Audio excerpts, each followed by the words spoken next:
আসসালামু আলাইকুম everyone, welcome back to my channel Sumona's kitchen. আশা করি সবাই ভালো আছেন। আমি আজকে আবারও নিয়ে হাজির হয়েছি নিম্বু পানি অথবা লেবু শরবত। গরমের দিনে ঠান্ডা ঠান্ডা এই নেম্বু পানি সবাই পছন্দ করেন।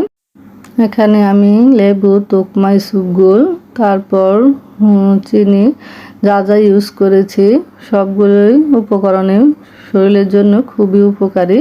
তাহলে দেখতে থাকুন আমি কিভাবে তৈরি করেছি। এখানে আমি 2 চা চামচ তোকমা ও ইসবগুল একসাথে মিশিয়ে নিয়েছি। এখন দিয়ে দিচ্ছি নর্মাল পানি। পানিটা দিয়ে আমি ভালোভাবে ভিজিয়ে রাখবো কিছুক্ষণের জন্য। এখন এই পর্যায়ে আমি 2 গ্লাস নিয়ে নিয়েছি, আর কিছু লেবু আমি স্লাইস করে নিয়েছি, আর লেবুর রসও আমি বের করে নিয়েছি। এখন লেবুর 2 স্লাইস আমি 2 গ্লাসে দিয়ে দিচ্ছি, আর সাথে দিয়ে দিচ্ছি লেবুর রস।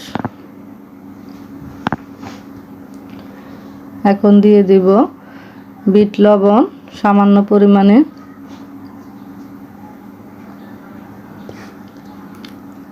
সাথে দিয়ে দিচ্ছি 1.5 টেবিল চামচ করে চিনি।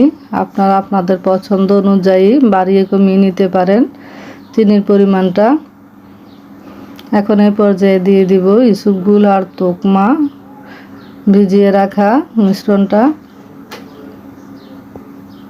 আর সাথে দিয়ে দিচ্ছি আমি নর্মাল পানি।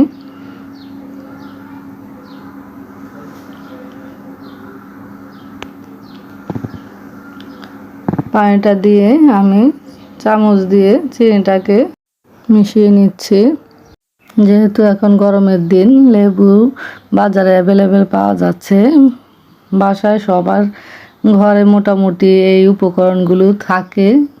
এভাবে লেবু পানি বানিয়ে খেলে ছোট থেকে বড় সবারই ভীষণই ভালো লাগবে।